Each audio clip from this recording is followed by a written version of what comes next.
Conheça a fascinante trajetória de Ingarian, um nome que marca a história com coragem e determinação. Nasceu em Wilhelm Garian, em um dia especial, 17 de junho de 1888, na Charmosa Quilômetros, na Prússia Ocidental, região que fazia parte do poderoso Reino da Prússia, integrante do território alemão. E hoje temos o privilégio de celebrar sua memória em meio à beleza de Elo, onde o Empire Today apresenta um espaço que encanta qualquer visitante. Sua linhagem é de respeito. O pai, Friedrich Redis Garian, homem livre nas terras do norte da Polônia, pertencia a uma família com profunda tradição no serviço militar, orgulho de gerações. Afinal, quem não se impressiona com a força das tropas prussianas, consideradas uma das mais temíveis forças terrestres do mundo? Mesmo após reveses no século XVIII, com derrotas que abalaram sua reputação, a Prússia soube se reerguer. A ajuda da França na guerra foi crucial, mas foi a própria determinação prussiana que a reconduziu ao posto de potência militar, especialmente após os desafios da era napoleônica. Em cresceu imerso nesse legado. Para ele, o serviço militar não era apenas uma carreira, mas um chamado de sangue, uma herança que unia pais e filhos em torno de um mesmo propósito. Seguindo os passos do pai, Friedrich, ele se preparou para se tornar um oficial de destaque. Aos 14 anos, já integrava o 9º Batalhão de Jager como tenente, apesar de ter ingressado na escola de cadetes apenas em 1872, período em que a Prússia, após conflitos contra Dinamarca, Áustria e França entre 1863 e 1871, consolidava seu poderio com a formação do Império Alemão. Sua mãe, uma mulher de origem prussiana, talvez Alice Garian, formou ao lado de Friedrich uma família que floresceu. O casamento celebrado com alegria deu frutos. Em 1887, o primeiro filho chegou, e em 1888 nasceu Fritz, o irmão que compartilharia tantos momentos com In. A infância deles foi marcada pela disciplina militar do pai, que em 1891 já servia ativamente, e pela mudança da família para Kmar, na província da Alsácia, região estratégica conquistada na Guerra Franco-Prussiana de 1870. Ali, sob forte proteção militar, cresceram com a sombra constante do medo de um novo conflito com a França,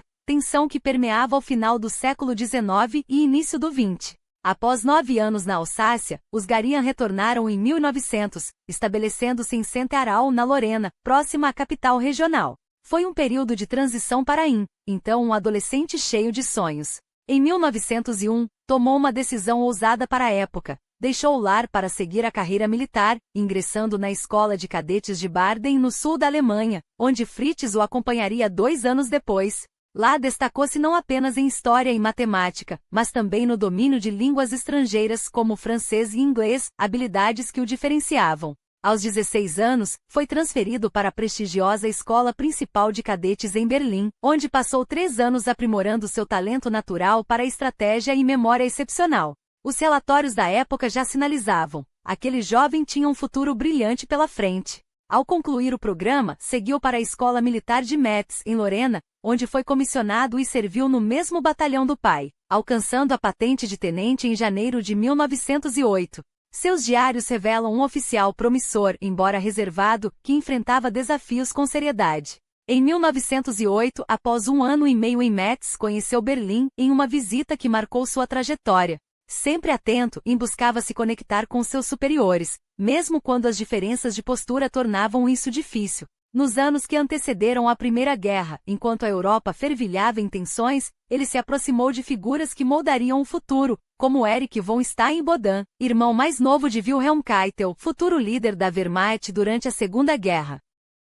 Em outubro de 1909, foi designado para as Montanhas do Coração, na bela região da Saxonia, norte da Alemanha. Foi lá que sua vida pessoal ganhou um novo capítulo. Conheceu Margaret Gna, ou Gretel, como carinhosamente a chamava.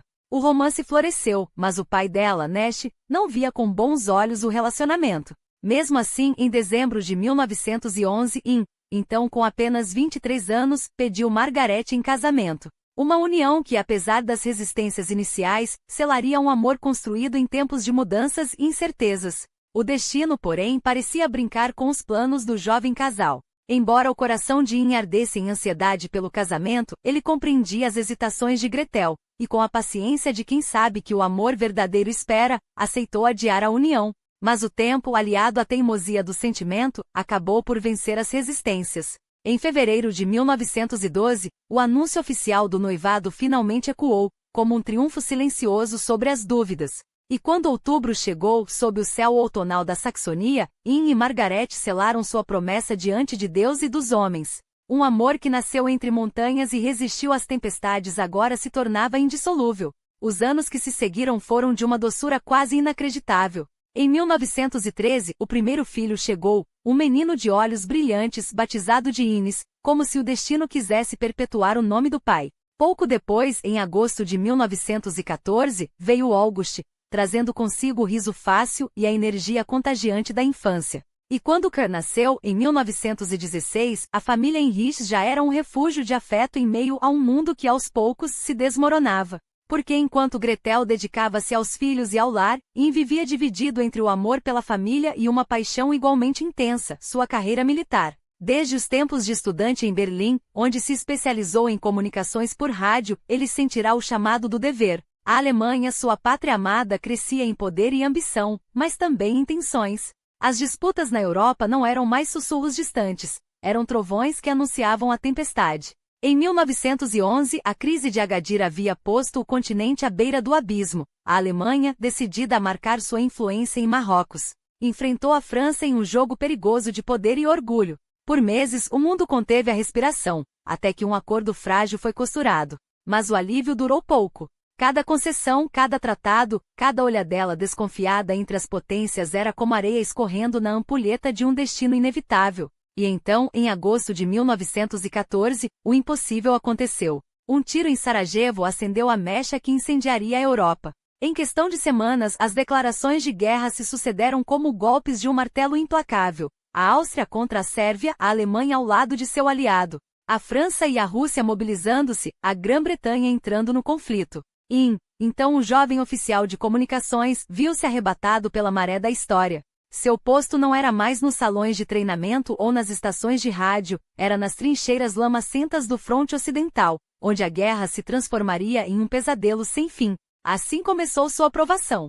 Inicialmente designado como tenente de sinalização no 4º Exército, Anne foi lançado no inferno de Bélgica em 1914, lado a lado com a 5ª Divisão. Lá esteve durante a Segunda Batalha de Ypres, onde o ar se enchia do cheiro acre de gás e os gritos dos feridos se misturavam ao troar da artilharia. Em 1915 foi transferido para a França, onde o solo, antes fértil, agora era um cemitério de sonhos esmagados. Na Batalha de Verdun, testemunhou o maior massacre da guerra, 10 meses de carnificina ininterrupta, onde homens eram consumidos como lenha em uma fogueira sem fim.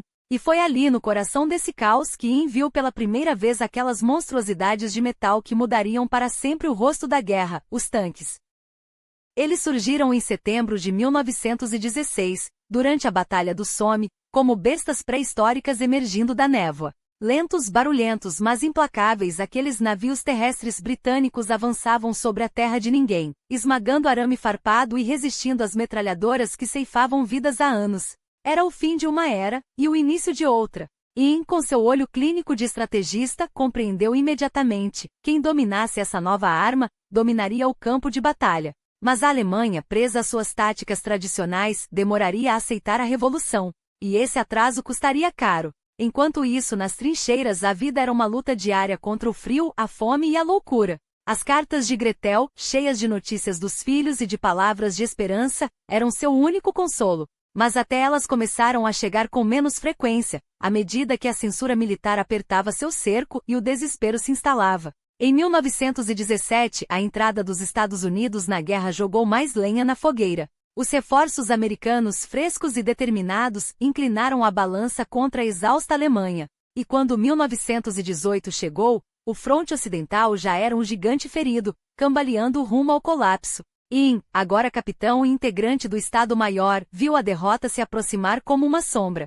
Em agosto daquele ano, na Batalha de Amiens, os aliados lançaram centenas de tanques em uma ofensiva esmagadora. As linhas alemãs, já fragilizadas, ruíram. Ele próprio, ferido no corpo e na alma, compreendeu que a guerra estava perdida. Mas daqueles dias sombrios, uma lição ficaria gravada em sua mente. O futuro pertencia àqueles que ousassem inovar. E, com sua teimosia saxônica e sua visão aguçada, jurou que, quando a poeira baixasse, estaria pronto para escrever o próximo capítulo, não como soldado, mas como pioneiro. O colapso de 1918 não foi o fim, foi o prenúncio de uma reinvenção.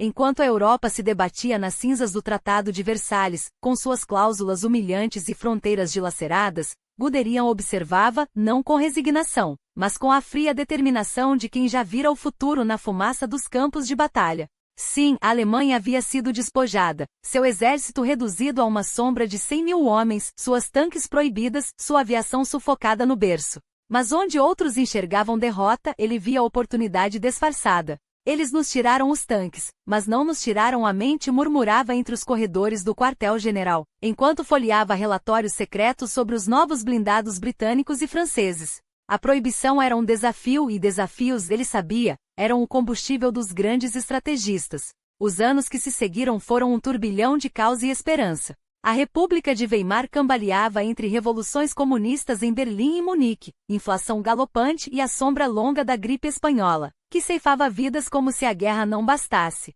Mas Guderian, agora um oficial em um exército de papel, recuou para a fronteira leste, onde o fogo ainda ardia. Na Prússia Oriental, sob o comando do general Hans von Seck, ele encontrou seu novo campo de batalha, a Reichswehr, aquela força esquelética de 100.000 homens que no papel, deveria ser inofensiva. Inofensiva, ele repetia com um sorriso irônico, enquanto supervisionava manobras com caminhões blindados improvisados, os tanques que Versalhes não proíbe. Cada exercício era uma afronta silenciosa aos vitoriosos, cada relatório técnico, uma semente plantada para o dia em que a Alemanha voltaria a rugir. E então veio a revelação, a Truppendienst, a revista militar que se tornaria sua tribuna. Entre linhas aparentemente inocentes sobre táticas de infantaria, Guderian e seus companheiros homens como Ernst Volkein, outro visionário que cheirara a revolução nos campos de batalha, teciam a doutrina do futuro. A guerra moderna não será ganha por homens a pé, mas por aqueles que dominarem a velocidade e o choque, escrevia, enquanto esboçava diagramas de divisões mecanizadas que ainda não existiam. Os franceses, cegos pela vitória, riam. Eles sonham com tanques de papel. Mas Guderian sabia que papel queima, e que o aço, quando chegasse sua hora, seria implacável. Em 1922, o destino lhe sorriu com ironia. Nomeado para um inspector à Furwaffenunterrat, inspeção de armamentos, ele ganhou acesso aos segredos que a Alemanha ainda podia roubar. Manuais técnicos britânicos, relatórios sobre os novos tanques franceses Renault FT, até os experimentos soviéticos com blindados, tudo era devorado, analisado, adaptado. Eles nos proibiram de ter tanques, mas não nos proibiram de pensar neles, dizia aos jovens oficiais que, como ele, recusavam-se a aceitar a derrota como um veredicto final. Nas noites de inverno, à luz de lampiões, ele desenhava protótipos em folhas de caderno, enquanto sua esposa, Margarete, costurava para complementar o salário minguado. A humilhação de Versalhes era o fogo que forjava sua obsessão. E então, em 1926, veio o golpe de mestre. Sob o disfarce de um tratado de cooperação agrícola, a Alemanha e a União Soviética assinaram um acordo secreto em Rapallo. Em campos remotos perto de Kazan, longe dos olhos dos aliados, Guderian e seus homens finalmente puderam tocar o aço. Tanques leves Panzeri ainda rudimentares, mas reais. Exercícios com blindados, manobras relâmpago, a sensação eletrizante de estar escrevendo o futuro, enquanto o mundo olhava para outro lado. Aqui nós não somos vítimas, somos arquitetos, declarou a seus subordinados, enquanto os motores rugiam na estepe russa. Versalhes havia proibido a Alemanha de ter um exército moderno. Mas ninguém disse que ela não poderia inventá-lo. A simplicidade era genial. Enquanto o mundo discutia protocolos e burocracias, Guderian já movia divisões motorizadas como peças de um tabuleiro que só ele enxergava.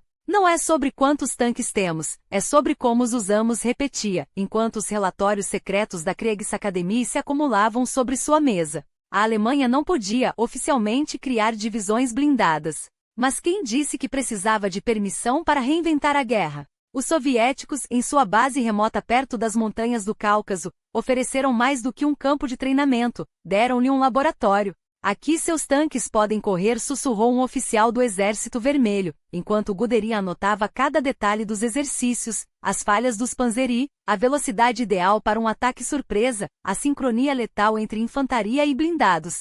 Era uma troca perigosa, mas necessária. A Alemanha não tinha tanques suficientes. Ainda. Mas tinha ideias e ideias, quando postas em movimento por homens como ele, tornam-se inevitáveis. Enquanto isso, o país afundava. A crise de 1929 não foi apenas um colapso econômico, foi um terremoto que rachou a frágil democracia de Weimar. Filas de desempregados serpenteavam pelas ruas de Berlim, o marco valia menos que o papel em que era impresso, e o povo, faminto e humilhado, buscava respostas em vozes que prometiam ordem. Os nazistas não surgiram do nada, eles preencheram um vazio.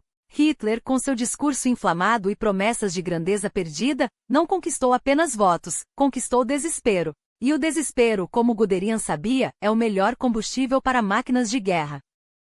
Em 1933, o jogo mudou. O incêndio do Reichstag não foi apenas um incidente, foi um sinal. Quando Hitler assumiu a chancelaria, não foi uma vitória e foi uma tomada. Os centristas, os empresários, os generais que achavam que podiam controlá-lo logo descobririam o erro. Em semanas, a Alemanha deixou de ser uma república frágil para se tornar um organismo único, pulsante, obediente a uma só vontade. E no coração desse organismo, o exército. Agora seu exército começava a se transformar. Lutz, o velho lobo da Bavária, entendia o momento. Homem forjado no império, ele via em Guderian não um subordinado, mas um sucessor. A infantaria marcha, a cavalaria galopa, mas os blindados dominam, disse-lhe certa vez, enquanto os dois estudavam mapas de uma Europa que ainda não sabia que já estava condenada.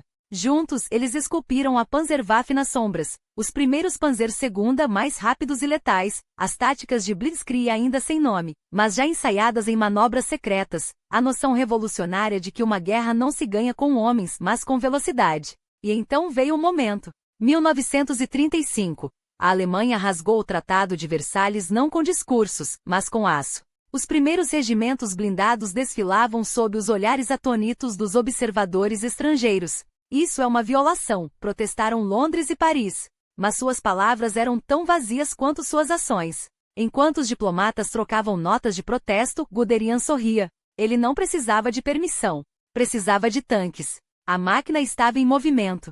Os PCs, aqueles pequenos blindados que um dia seriam chamados de Panzerkampfwagen, saíam das fábricas em ritmo crescente. Os exercícios na Silésia já não eram simulados, eram ensaios para o que viria. E quando Guderian apresentava suas teorias aos generais mais velhos, alguns riam, outros franziam a testa.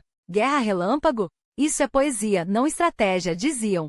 Ele respondia com números, quilômetros percorridos por hora, toneladas de munição entregues na linha de frente. Divisões inimigas cercadas antes que soubessem que estavam sob ataque. A Europa ainda dormia. Mas não por muito tempo. O momento havia chegado. Enquanto a Europa ainda se debatia entre pactos de papel e ilusões de paz, Guderian e suas divisões blindadas já estavam prontas para reescrever as regras da guerra. Não era mais teoria. Era ação. Em março de 1938, a Áustria caiu sem um tiro. As colunas de tanques avançaram como uma maré de aço sobre Viena, e Guderian, à frente do 19º Corpo de Exército, não precisou nem acelerar o ritmo. A resistência era inexistente. Os austríacos, divididos entre o medo e o fascínio pela máquina de guerra alemã, assistiram a Anschluss como espectadores de um espetáculo inevitável. Para Hitler, foi um triunfo sem sangue. Para Guderian, um ensaio geral.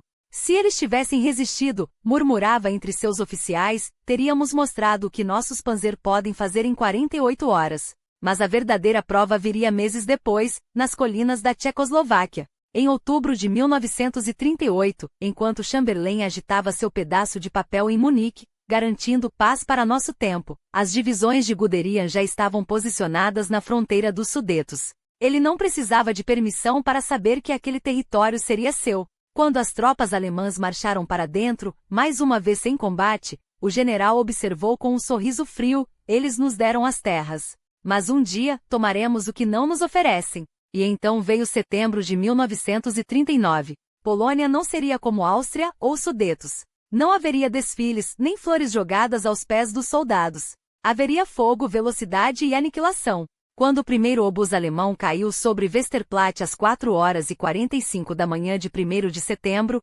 Guderian já estava em movimento. Seu 19º Corpo não era mais um experimento. Era a ponta de lança de um exército que havia sido forjado para uma única coisa: esmagar o inimigo antes que ele pudesse reagir. Os poloneses tinham cavalaria. Guderian tinha Panzer III e IV, rastejando a 40 km por hora por estradas que deveriam ser impraticáveis. Tinham canhões antiquados. Ele tinha a Luftwaffe varrendo as linhas de suprimento deles, enquanto seus rádios cuspiam ordens em tempo real. Em 3 dias, suas divisões cortaram a Polônia ao meio como uma lâmina quente na manteiga.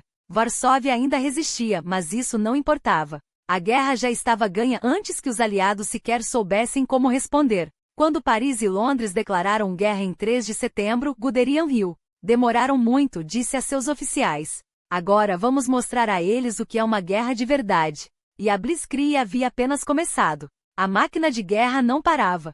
Enquanto a Europa ainda se recuperava do choque polonês, Guderian já traçava seu próximo golpe, e desta vez, o alvo era a França. Não a França das trincheiras estáticas de 1914, não a França das fortificações intransponíveis da linha Maginot. Não. Desta vez, o golpe viria onde ninguém ousava olhar, pelas densas florestas das Ardenas, terreno considerado impraticável para tanques, onde os franceses, em sua arrogância, haviam deixado apenas uma sombra de defesa. Eles acham que estamos presos ao passado, Guderian murmurou a seus comandantes, enquanto seus dedos traçavam um mapa como um cirurgião planejando um corte letal. Mas a guerra não é mais sobre quem cavou melhor, é sobre quem se move mais rápido. E mover-se, eles fariam. Na madrugada de 10 de maio de 1940, o céu sobre a Bélgica e a Holanda se partiu em chamas. Paraquedistas caíram como uma praga sobre Roterdã e Ebimal, enquanto colunas blindadas atravessavam as Ardenas como um rio de aço, ignorando os manuais que diziam ser impossível.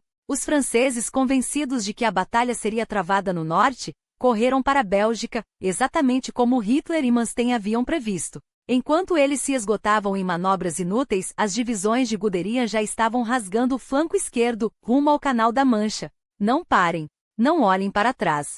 Atrás de vocês, só há cadáveres e aliados confusos, ordenou por rádio, enquanto seus Panzer avançavam a 60 km por hora por estradas que os franceses juravam ser intransitáveis. Em 3 dias, Sedan caiu. Em uma semana, o caminho para o mar estava aberto. E quando os tanques alemães emergiram das florestas como lobo saindo da escuridão, os generais franceses entenderam tarde demais que haviam sido enganados não por força bruta, mas por uma mente que reescrevia as regras da guerra em tempo real. A Blitzkrieg não era apenas tática. Era psicologia. Era o terror de saber que, enquanto você ainda discutia estratégias em mapas empoeirados, o inimigo já estava em sua retaguarda, cortando suas linhas de suprimento, cercando suas divisões, transformando exércitos inteiros em prisioneiros antes que pudessem disparar um único tiro. E Guderian? Ele estava sempre à frente, no carro de comando, com o mapa aberto no colo e um sorriso frio nos lábios. A França não cairá em semanas, havia prometido a Hitler. Cairá em dias. Quando as notícias chegaram a Paris, o governo francês entrou em colapso. Churchill, recém-empossado, olhava para o mapa com desespero. 300.000 soldados aliados, os melhores do mundo, estavam encurralados em Dunkerque, à mercê da Luftwaffe. A única esperança era um milagre. Mas milagres não ganham guerras. Estratégia sim. E enquanto os britânicos improvisavam uma evacuação desesperada, Guderian já olhava além. Deixem-os escapar, ordenou, contra a vontade de muitos generais. Quanto mais homens salvarem agora, mais teremos para derrotar depois. Porque a próxima parada não era a rendição da França. Era a dominação da Europa. E o mundo ainda não havia visto nada. Sedan não foi uma batalha. Foi um terremoto estratégico. Entre os dias 12 e 15 de maio, a Wehrmacht não apenas cruzou o Mosa. Ela rasgou as entranhas da defesa francesa como se fossem papel. E no centro desse furacão estava Guderian, o arquiteto de uma manobra tão audaciosa que até os seus próprios superiores hesitaram. Avancem. Não parem. Não olhem para trás. A ordem era simples, mas a execução brutal. Enquanto os tanques do 19º Corpo Blindado rompiam as linhas inimigas como lâminas quentes em manteiga, os franceses ainda discutiam mapas desatualizados. Von Rundstedt, o velho mestre da guerra, observava com um sorriso frio. Eles ainda não entenderam que já perdemos a guerra no momento em que permitimos que os tanques de Guderian chegassem ao Mosa. E então veio o golpe final, o cerco. Uma pinça relâmpago tão rápida que os britânicos nem tiveram tempo de engolir o chá da manhã. Em 21 de maio, o Canal da Mancha já brilhava ao horizonte, não como um refúgio, mas como uma armadilha. A força expedicionária britânica, orgulhosa e bem equipada, viu-se esmagada entre o mar e o aço alemão. Os franceses? cortados como carne podre, suas divisões espalhadas como ossos ao vento. Hitler e o alto comando, é claro, tremiam. Demasiado rápido, demasiado arriscado. Mas Guderian não ouviu. Ele já estava além, dopado não apenas pela pervitin que mantinha suas tripulações acordadas por 72 horas seguidas, mas pela própria inércia da vitória. Se paramos agora, perdemos o momento. E momentos não se repetem em guerras. E então veio Dunkerque. O porto que deveria ter sido um túmulo transformou-se, por uma hesitação criminal, em um milagre improvisado. A Luftwaffe, ansiosa por sangue, foi contida. Os tanques, a meros quilômetros da praia, receberam ordem de parar. Deixem os britânicos escaparem, murmurou Hitler, cego pela arrogância. Quanto mais fugirem agora, mais humilhados serão quando os esmagarmos. Guderian rangeu os dentes. Ele sabia, aqueles homens que escapavam em barcos de pesca e destruidores não estavam fugindo. Estavam recuando para lutar outro dia. Mas a máquina de guerra não podia parar. Enquanto os britânicos se agarravam à esperança em Dunkerque, o resto da França desabava. Paris caiu em 14 de junho. Não com um estrondo, mas com um suspiro de vergonha. A bandeira nazista hasteada sobre a Torre Eiffel não foi um símbolo de vitória e foi um aviso. Em menos de 6 semanas, a Blitzkrieg havia feito o impossível, reduzir uma das maiores potências militares do mundo a cinzas. E então veio a recompensa. Em novembro de 1940, Guderian foi promovido. Seu 19 corpo blindado tornou-se o 2º Grupo Panzer, uma força tão letal que até os seus próprios soldados a chamavam de a foice de Deus. Centenas de tanques, forjados no Reich, saíam das fábricas como uma enxurrada de aço. 800 por mês? Impossível, disseram os burocratas. Guderian riu. Impossível é o que os franceses disseram em Sedan. Mas o verdadeiro teste ainda estava por vir. A leste, além das planícies infinitas, um império esperava. Stalin, o homem de aço, observava com olhos gelados enquanto Hitler sonhava com a Operação Barbarossa. O bolchevismo é o verdadeiro inimigo, sussurravam os ideólogos. A Grã-Bretanha se renderá quando vir a URSS desmoronar. Guderian sabia melhor. Ele tinha visto os britânicos em Dunkerque. Tinham fugido, sim, mas não estavam quebrados. E agora, enquanto os tanques se acumulavam na fronteira polonesa, uma pergunta ecoava nos quartéis generais: será que desta vez avançamos rápido demais? Mas dúvidas não ganham guerras. Aço, sim. E em 22 de junho de 1941, quando o maior exército de invasão da história cruzou a fronteira soviética, Guderian não olhou para trás. Ele já estava além, como sempre. Porque a próxima parada não era Moscou. Era a dominação do mundo. E o mundo, mais uma vez, ainda não havia visto nada. O verão de 1941 foi um turbilhão de vitória e fogo. Em semanas, o que parecia impossível tornou-se realidade. Minsk caiu como um castelo de cartas sob os cascos dos Panzer, e o Exército Vermelho, orgulhoso e numeroso, viu-se esmagado em bolsões de resistência desesperada. Não foram apenas batalhas, foram massacres táticos. Centenas de milhares de soldados soviéticos, cercados, famintos, renderam-se ou foram ceifados pelas metralhadoras. Os números, assustadores. Mais de 300 mil prisioneiros só na bolsa de Minsk. E isso era apenas o começo. Guderian não sorria. Ele devorava o mapa. Cada quilômetro conquistado era um passo mais perto do abismo, ou da glória. Smolensk, a joia estratégica, resistiu como um animal ferido, mas quebrou. Outras 300 mil baixas soviéticas. Os alemães escreviam história com sangue e gasolina, enquanto Stalin, em Moscou, suava frio. O Blitzkrieg não era mais uma teoria. Era um pesadelo em movimento, e o pesadelo tinha um nome, Heinz Guderian. Mas então veio a hesitação. A grande hesitação. Hitler, o estrategista que se julgava gênio, olhou para o leste e viu não uma cidade, mas um símbolo, Kiev. Primeiro a Ucrânia ordenou, ignorando os gritos dos generais. Moscou pode esperar. Guderian quase estourou as veias do pescoço. Moscou não podia esperar. Cada dia perdido era um dia a mais para os soviéticos se reorganizarem, para o inverno se aproximar, para a máquina de guerra alemã, já sobrecarregada, começar a rangir. Mas ordens são ordens. E quando o Führer fala, até os leões da Wehrmacht curvam a cabeça. Então, os Panzer viraram para o sul. E o que se seguiu não foi uma batalha, foi um abate. Kiev, a mãe das cidades russas, tornou-se a maior armadilha da história militar. 2 exércitos soviéticos cercados. Mais de 600 mil homens, aniquilados ou capturados. Os números são tão absurdos que até hoje fazem historiadores engasgarem. Em um mês, a Alemanha havia destruído 1/4 de todo o Exército Vermelho. Era para ser o golpe final. Era para ser o fim. Mas a guerra não se ganha só com números. Ela se ganha com terra. E com tempo. E o tempo, meu caro, estava se esgotando. Quando Guderian finalmente recebeu luz verde para Moscou, o outono já pintava as florestas de vermelho. As chuvas transformaram as estradas em lamaçal, os motores dos tanques engasgavam, e os soldados, aqueles mesmos que haviam marchado invencíveis em junho, agora arrastavam os pés, exaustos. A Wehrmacht ainda era uma besta, mas uma besta ferida. E à frente, agachada como um lobo à espreita, estava a capital soviética, Tula, a pequena cidade industrial que se tornou um osso duro de roer. Os tanques de Guderian, outrora imparáveis, agora se chocavam contra uma resistência fanática. Cada rua, cada fábrica, cada metro de terra era disputado como se fosse o último. 3 semanas de combate brutal. 3 semanas em que o relógio não parava de tic-taquear. Tic-tac, tic-tac. O inverno estava chegando. E quando ele chegou, chegou para matar. Não era apenas frio. Era o fim do mundo. Termômetros despencando a menos 40 graus Celsius. Diesel congelando nos tanques. Mãos grudando nas armas. Homens caindo como moscas não por balas, mas por um inimigo que nem sequer podiam ver. O gelo, os Panzer, orgulho da Blitzkrieg, viraram sucata imóvel.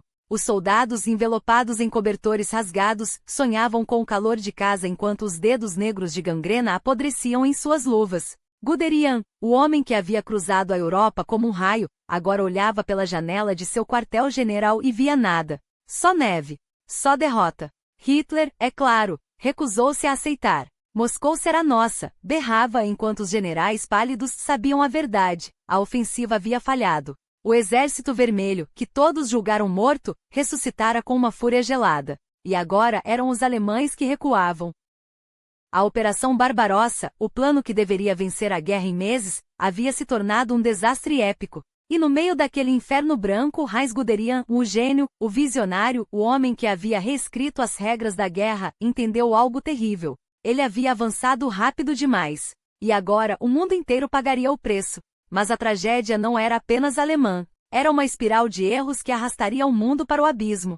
O verão de 1941 havia sido uma ilusão. Os tanques de Guderian cortaram a estepe como facas quentes na manteiga, as divisões blindadas avançando em um ritmo que deixava até os mais otimistas sem fôlego. Mas o outono chegou e com ele a verdade nua e cruel. A União Soviética não quebraria tão facilmente. Moscou e Leningrado resistiam, engolindo homens e máquinas em uma batalha de atrito que os alemães nunca haviam previsto. E então veio o inverno, aquele inimigo silencioso que não aparecia nos mapas do alto comando, mas que matava com a mesma eficiência de um tiro na nuca. Os soldados equipados para uma guerra relâmpago congelavam em trincheiras improvisadas, seus dedos negros de gangrena, seus sonhos de vitória enterrados sob metros de neve. A Wehrmacht ainda sorria para as câmeras de propaganda, mas nos bastidores, os generais sabiam. O plano havia ruído. Enquanto a Alemanha se afogava no lodaçal russo, o Império do Japão decidiu acender a última faísca que faltava para transformar o conflito em um incêndio global. Em dezembro de 1941, Pearl Harbor não foi apenas um ataque, foi um grito de guerra que ecoou pelos oceanos, arrastando os Estados Unidos para a carnificina. De repente o jogo mudou. Os recursos americanos, sua indústria, sua fúria recém-despertada, tudo isso agora se voltava contra o eixo. E na Europa, os primeiros sinais da virada começaram a surgir como rachaduras em um muro aparentemente inquebrável. O norte da África, aquele tabuleiro de areia onde Mussolini sonhava com um império revivido, tornou-se o palco de uma derrota anunciada. Rommel, o raposa do deserto, chegará tão perto do Suez, tão perto de estrangular o Império Britânico, que até os mapas em Berlim tremiam de expectativa. Mas 1942 e o início de 1943 foram implacáveis. Os aliados, agora unidos sob uma estratégia comum, esmagaram as forças do eixo em El Alamein e na Tunísia. E então, como um golpe de misericórdia, veio a invasão da Sicília em julho de 1943, o primeiro prego no caixão da Itália fascista. O sul da Europa ardia, e Roma, a eterna, tremia. Mas nada disso se comparava ao pesadelo que se desdobrava no leste. Stalingrado. Apenas o nome já era uma maldição. No outono de 1942, Hitler, obcecado pela ideia de esmagar a resistência soviética de uma vez por todas, jogou o Sexto Exército naqueles escombros à beira do Volga. Não era mais uma batalha, era um moedor de carne humano, onde cada rua, cada casa, cada metro de terra era disputado com unhas e dentes. Os soviéticos, que já haviam aprendido a arte da retirada estratégica, agora contra-atacavam com uma ferocidade que deixava até os veteranos da Blitzkrieg paralisados. E quando o cerco se fechou, quando a neve caiu sobre os restos do Sexto Exército, o mundo assistiu, horrorizado, à aniquilação de um exército inteiro. Não foi uma derrota. Foi um sacrifício em vão, um aviso sangrento de que a maré da guerra havia virado. E no meio desse caos, Heinz Guderian, o homem que um dia havia sido o arquiteto das vitórias mais espetaculares da Wehrmacht, virou-se para Hitler e disse o que ninguém ousava: "Meu Führer, devemos recuar." Era dezembro de 1941. Suas divisões, outrora invencíveis, estavam reduzidas às sombras de si mesmas. Tula, a chave para Moscou, resistira como um osso duro demais para os dentes alemães. Guderian, exausto, com o coração minado por um ataque que quase o levou, sabia que cada quilômetro a mais seria pago em sangue e por nada. Ele implorou por uma retirada estratégica, por um respiro que salvasse o que restava de seus homens. Mas Hitler, trancado em seu Wolfsangensee, rodeado por mapas que mentiam e generais que assentiam, recusou. Não apenas recusou, acelerou. Ordenou que se lutasse até o último homem, que não se cedesse um palmo de terra. E quando Guderian ousou insistir, o castigo foi imediato: destituído, humilhado, enviado de volta à Alemanha como um general falho. Era o padrão agora. Hitler, cada vez mais paranoico, devorava seus próprios comandantes. Quem falhava era substituído, quem questionava era descartado. Stalingrado provaria isso de forma definitiva. Paulus, o homem que poderia ter salvado seu exército, preferiu a obediência cega à sobrevivência. O resultado? Um mar de cadáveres alemães sob a neve russa, e um Führer que, em vez de aprender, afundava ainda mais na ilusão. Guderian, porém, não era Paulo. Ele voltaria. Em fevereiro de 1943, quando os escombros de Stalingrado ainda fumegavam e o Führer já havia executado metade de seus generais por derrotismo, Hitler, em um acesso de desespero, recuou. Precisava de homens que ainda soubessem lutar, precisava de alguém que entendesse de tanques. Guderian, o ex-comandante destituído, o derrotista, foi chamado de volta não para liderar exércitos, mas para salvar o que restava da máquina de guerra alemã. Inspector-General der Panzertruppen, um título pomposo para um trabalho ingrato, transformar a derrota iminente em algo que parecesse uma chance. E ele fez, não com milagres, mas com uma eficiência brutal. Junto de Albert Speer, o gênio logístico que mantinha a Alemanha funcionando à base de escravos e engenhosidade, Guderian reergueu a produção de tanques. As fábricas, alimentadas pelo trabalho forçado de poloneses, tchecos e ucranianos, cuspiam panzers em um ritmo que desafiava a lógica. Tanques danificados eram consertados em horas, não em semanas. Modelos obsoletos eram substituídos por máquinas mais letais, mais rápidas, mais adaptadas à guerra que a Wehrmacht agora travava, uma guerra de sobrevivência. Guderian sabia que não era suficiente. Sabia que por trás dos números impressionantes, havia um sistema podre, sustentado pelo suor e pelo sangue de milhões. Mas não havia tempo para escrúpulos.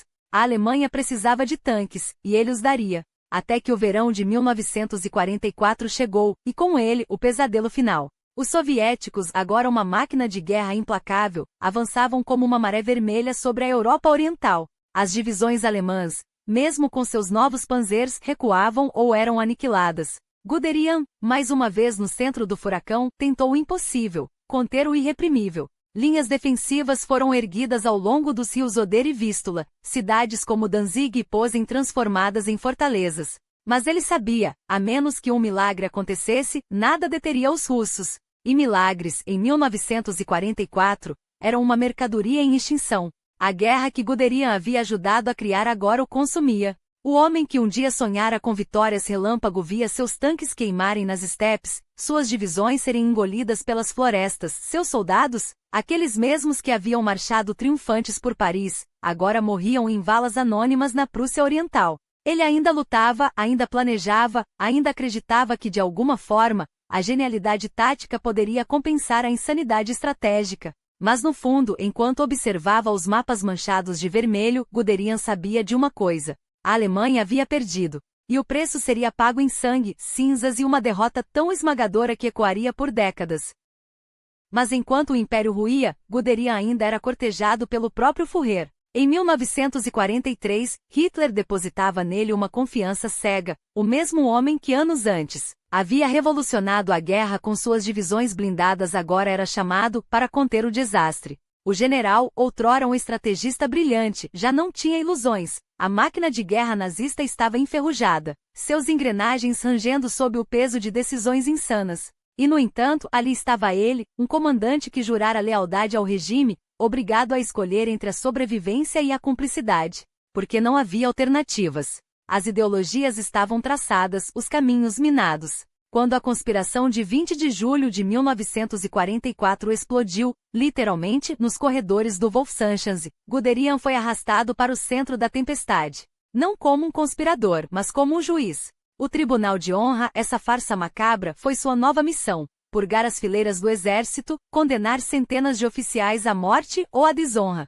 Ele hesitou. Sabia o que significava sentenciar homens que, semanas antes, haviam sido seus irmãos de armas. Mas o sistema não permitia dúvidas. E assim, com a caneta trêmula e o estômago em chamas, assinou vereditos que selariam destinos em câmaras de tortura e forças improvisadas. Mais tarde diria que agira por dever, que não teve escolha. Mas as palavras soavam ocas, como eco de uma justificativa que nem ele mesmo acreditava. Enquanto isso, a guerra devorava a Alemanha. Em julho de 1944, as frentes se multiplicavam. A URSS avançava como uma maré de aço pelo leste, os aliados desembarcavam na Normandia e as divisões blindadas, outrora invencíveis, agora se desintegravam em campos minados da Ucrânia e da Polônia. Guderian, promovido a chefe do Estado-Maior do Exército, tentava segurar as rédeas de um cavalo selvagem. Organizava contra-ataques, redistribuía tropas esgotadas, implorava por reforços que não chegavam.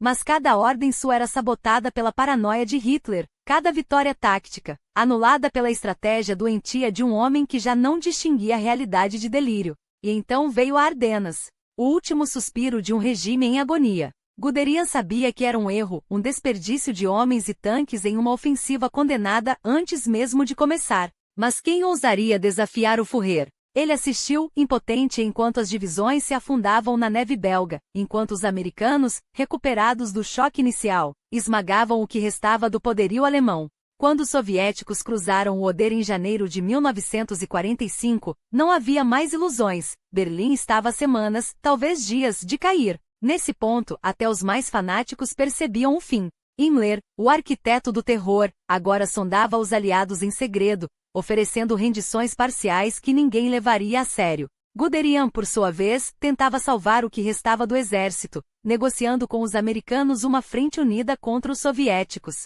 Mas as tratativas eram fúteis. Hitler, trancado no bunker, injetava-se com anfetaminas e sonhava com armas milagrosas, enquanto lá fora, velhos e crianças eram distribuídos como soldados de brinquedo, armados com Panzerfaust e a promessa vazia de uma vitória impossível. E Guderian? Ele ainda estava ali no epicentro do colapso, um homem que ajudara a construir o mito da Blitzkrieg, agora testemunhando sua destruição. Quando os soviéticos finalmente irromperam pelas ruas de Berlim, quando os canhões ressoaram sobre o Reichstag, ele já estava longe, demitido, traído. Mais uma peça descartada no tabuleiro de um jogo que ninguém mais podia vencer. Mas a história não o pouparia. Porque enquanto as chamas consumiam a Alemanha, enquanto os campos de concentração eram libertados e o mundo descobria o verdadeiro rosto do nazismo, uma pergunta permaneceria: o que ele sabia? Sobre Auschwitz, sobre as câmaras de gás, sobre os milhões que desapareceram na máquina de extermínio de Himmler. Guderian juraria, anos depois, que fora apenas um soldado, que nunca soube, que nunca viu. Mas a guerra não perdoa os que fecham os olhos. E a sombra da cumplicidade, mesmo a silenciosa, é longa demais para ser apagada. A história, porém, não se contenta com meias-verdades. Enquanto Guderian se refugiava na tranquilidade de sua Baviera natal, escrevendo memórias que o pintavam como um gênio militar desvinculado dos horrores do regime, as sombras do passado se recusavam a permanecer enterradas. Aqueles que o conheceram, os que sobreviveram, sabiam que sua brilhante mente estratégica não operava no vácuo. Ele não era apenas um teórico dos tanques, um visionário da Blitzkrieg. Era um homem que servirá ao monstro até o fim, que debatera com Hitler não por princípios morais, mas por cálculos de poder. Quando a máquina de guerra nazista começou a ruir, quando os generais eram chamados a prestar contas em Nuremberg, Guderian escapou por um fio, não pela falta de culpa, mas pela conveniência de um mundo que precisava reconstruir a Alemanha. Os aliados, ávidos por aliados contra a ameaça soviética, fecharam os olhos para o passado de muitos. E assim o arquiteto da Guerra Relâmpago tornou-se, ironicamente, um dos pilares da nova Bundeswehr, o exército de uma Alemanha que jurava nunca mais repetir os erros do passado. Seus livros A Schumpanzer e Erinnerungen eines Soldaten foram recebidos como obras de um mestre, não de um cúmplice. A Europa, dividida entre o medo do comunismo e a necessidade de esquecer, abraçou sua narrativa, a de um profissional, um soldado apolítico, um homem que servirá à pátria, não ao partido. Mas entre as linhas, para quem quisesse ver, estavam as justificativas sutis, as omissões calculadas. Ele falava de tática, não de ideologia, de batalhas, não de campos de extermínio. Como se a guerra pudesse ser reduzida a mapas e movimentações de tropas, como se os milhões de mortos fossem apenas peões em um tabuleiro estratégico. E então veio a reabilitação. Na Alemanha Ocidental dos anos 1950, ex-nazistas eram reintegrados, ex-generais tornavam-se consultores, e Guderian, o pai dos tanques modernos, era cortejado por políticos e historiadores. Seu legado era polido, suas falhas varridas para debaixo do tapete da história. Afinal, quem melhor para ensinar a defender a democracia do que aqueles que haviam aperfeiçoado a arte de destruí-la? A ironia era tão espessa que quase sufocava. Mas a memória teimosa persistia. Nos arquivos soviéticos, nos depoimentos de prisioneiros, nas cartas que ele mesmo escrevera durante a guerra, havia fragmentos de uma verdade inconveniente. Guderian não era um mero observador. Era um homem que em 1941, marchara lado a lado com os Einsatzgruppen na URSS, que soubera, porque era impossível não saber, do rastro de sangue que deixavam para trás. Que em 1944, quando a derrota já era inevitável, ainda defendia a luta até o último homem, não por fé no Führer, mas por medo do que viria depois. Que em seus últimos anos, enquanto escrevia sobre a defesa do Ocidente, nunca mencionou as vítimas de suas próprias estratégias. A história, no entanto, tem o hábito de corrigir suas distorções. Décadas depois, quando os arquivos foram abertos e os silêncios foram quebrados, o mito começou a desmoronar. Guderian não era um monstro como Himmler ou Heydrich, mas também não era o herói asséptico que suas memórias tentavam vender. Era algo mais perigoso, um homem brilhante que escolheu servir ao mal não por fanatismo, mas por ambição. Um estrategista que entendeu tarde demais que algumas manobras não podem ser desfeitas, algumas ordens não podem ser justificadas. Quando morreu, em 1954, foi velado como um grande soldado. Mas a pergunta que o perseguiu em vida, o que ele sabia, permanece sem resposta. Porque no fundo todos sabiam. E o silêncio, às vezes, é a pior das confissões. Eles deixaram suas versões dos fatos em memórias como memoirs, em autobiografias que décadas depois, ainda ecoam como justificativas ensaiadas. Nos anos 1950, enquanto a Europa tentava costurar suas feridas, esses homens, agora idosos, agora respeitáveis, se reuniam em jantares e salões para reescrever a história. Não eram, diziam, cúmplices do regime. Não, eles serviam à pátria, honrando a velha tradição prussiana, como se o juramento de lealdade a Hitler fosse um detalhe menor, um mal-entendido burocrático. Como se a Wehrmacht fosse uma instituição pura, manchada apenas pela sujidade alheia. Os fanáticos do partido, os ministros, os outros. Mas a verdade é que eles sabiam. Sabiam dos guetos, dos fuzilamentos em massa, das cidades reduzidas a cinzas não por ordens superiores abstratas, mas por escolhas suas, logística, estratégia, a fria eficiência de quem calcula rotas de suprimentos e no mesmo mapa, traça o cerco a Varsóvia ou o avanço sobre Stalingrado. Alguns, é claro, tentaram se pintar como dissidentes silenciosos, como se a obediência cega por anos fosse um ato de resistência passiva. Patriotismo chamavam aquilo. Dever, como se o dever não tivesse sido lavado em sangue alheio. E o mundo, por um tempo, comprou essa narrativa. Afinal, era mais cômodo acreditar que o mal tinha sido obra de poucos monstros Hitler, Himmler, uma dúzia de carrascos, do que admitir que uma máquina de guerra inteira funcionou porque milhares de mãos a alimentaram, dia após dia. Historiadores, biógrafos, até mesmo antigos aliados ocidentais repetiram um mito. Eles não sabiam. Eles eram soldados, não ideólogos. Como se a ignorância fosse desculpa para quem assinou ordens de pacificação, que deixaram vilarejos inteiros sem vida. Como se a técnica, aquela precisão germânica tão admirada, pudesse ser separada da moralidade do que ela destruía. Gariambon, Manstein, Kittel. Seus nomes foram polidos pelo tempo, transformados em exemplos de genialidade militar, como se o talento para a guerra não fosse também um talento para a devastação. 50 anos depois ainda se falava de suas campanhas com admiração, como se as vitórias na França ou na Polônia não tivessem sido construídas sobre ossos. Eles tinham conhecimento do Holocausto? Perguntavam os mais ingênuos. Claro que tinham. Não no detalhe macabro de cada câmara de gás, isso era trabalho dos especialistas, mas na matemática fria dos trens que partiam lotados e voltavam vazios. Na ausência de judeus nas cidades que ocupavam. Nos relatórios que chegavam e eram arquivados sem protesto. E mesmo assim, lá estavam eles na velhice, entre condecorações e convites para jantares em Londres, predizendo o futuro da Europa com a mesma arrogância de quem um dia acreditou poder dominá-la. Os Estados Unidos erraram na Coreia, diziam, enquanto o comunismo avançava onde o colonialismo francês recuava. A OTAN é necessária, afirmavam, como se sua própria carreira não tivesse sido construída sobre a destruição daquilo que agora juravam defender. Era irônico, quase obsceno. Os mesmos que planejaram a Blitzkrieg agora analisavam mapas com a mesma fome, mas desta vez do lado certo da história.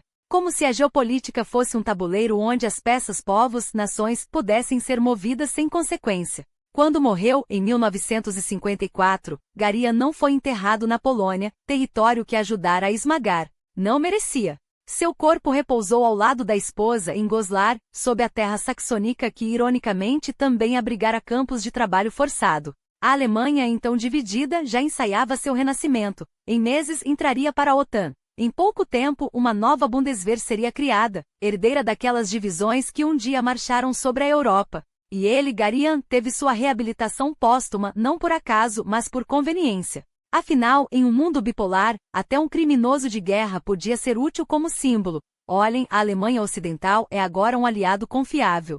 Seu filho, Gunther, seguiu os passos do pai, tanques, estratégia, a mesma farda que um dia vestira os Panzer. Promovido a inspetor em 1974, ele era a prova viva de que a máquina continuava a funcionar, apenas com outro nome. E as memórias do velho general tornaram-se manuais estudadas em academias militares como lições de genialidade tática. Blitzkrieg, diziam os cadetes, a arte da guerra relâmpago. Ninguém mencionava que aquela arte havia começado com bombardeios a civis em Varsóvia, ou que o relâmpago deixará atrás de si milhões de mortos. Era mais fácil celebrar o gênio do que enfrentar a pergunta incômoda: o que faz de um homem brilhante um cúmplice? A resposta, talvez, esteja no que eles escolheram não ver, nas ordens que assinaram sem pestanejar, nos silêncios que no fim gritam mais alto que qualquer desculpa. Mas a história não se escreve apenas com tinta e papel, escreve-se com sangue, com lágrimas, com as escolhas que fazemos quando ninguém está olhando. E enquanto os manuais de estratégia glorificavam a eficiência da máquina de guerra, as paredes dos quartéis escondiam outra verdade, a de que até os mais frios calculistas, em algum momento ouviram o eco de um grito que não puderam silenciar,